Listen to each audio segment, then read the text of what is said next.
1400 years ago, a companion stood before the Prophet ﷺ and recited the very words you are about to hear. The Prophet ﷺ heard them, was pleased, and made dua for the poet. That companion was Hassan ibn Thabit, may Allah be pleased with him, poet of Rasulullah ﷺ.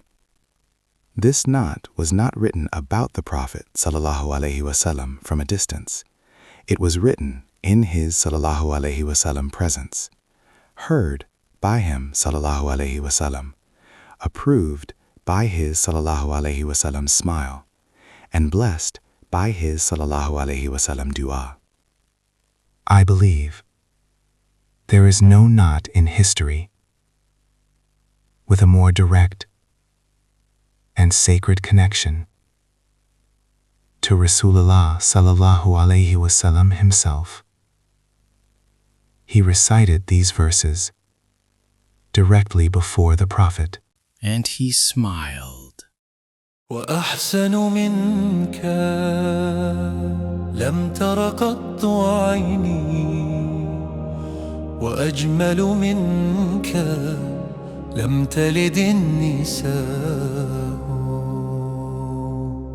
وأحسن منك لم تر قط عيني وأجمل منك لم تلد النساء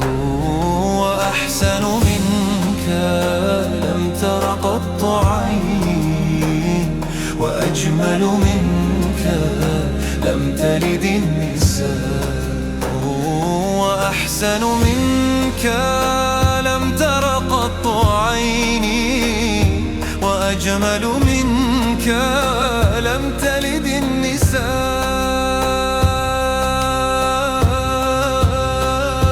خلقت مبرأ من كل عيب كأنك قد خلقت كما تشاء كأنك قد خلقت كما تشاء كأنك قد خلقت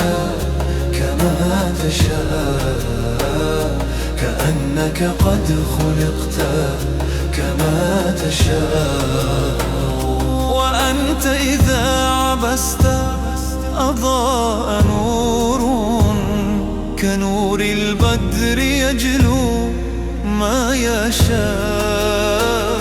وأنت إذا عبست أضاء نور كنور البدر يجلو ما يشاء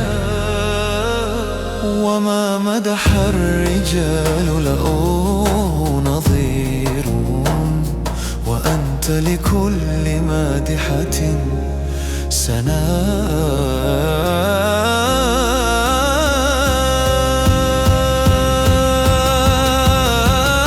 لك الشرف الذي ما إن له غاية ومجد تليد والسناء البهاء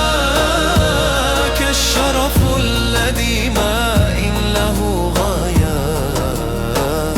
ومجد تليد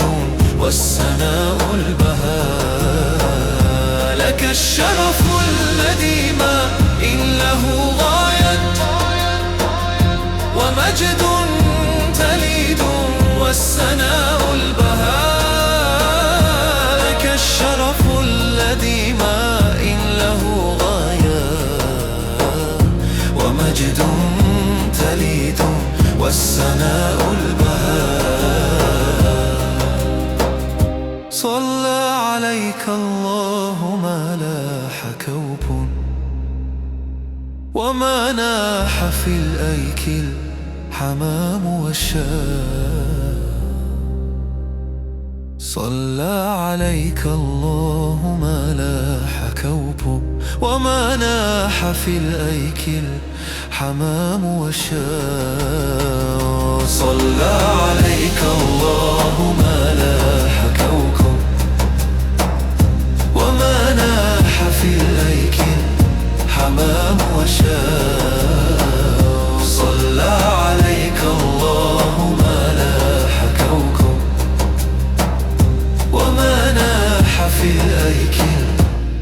حمام وشاء صلى عليك الله ما لاح كوكب